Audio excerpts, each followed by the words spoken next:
వర్షాలు పడి అక్కడ ఇక్కడ ఇళ్ళల్లో నీళ్ళు వస్తుంటే ఇక్కడ మాత్రం అందరూ చేపలు పట్టడానికి వెళ్తున్నారు.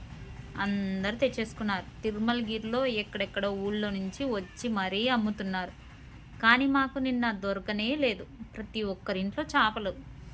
కానీ ఈరోజు దొరికింది. ఈరోజు మా ఇంట్లో చేపల కూర. చేప చూడండి, మాకు వచ్చిన చేప. మా కోసం మా అత్తగారు పంపిన చేప చూడండి, ఎంత పెద్ద చేపో. టమాటా పచ్చడి ఎలాగో పెట్టుకోలేదు, కనీసం చేప పచ్చడి అయినా పెట్టుకోవాలి. మరి మీ ఇంట్లో ఈరోజు ఏ కర్రీ కామెంట్ చేయండి.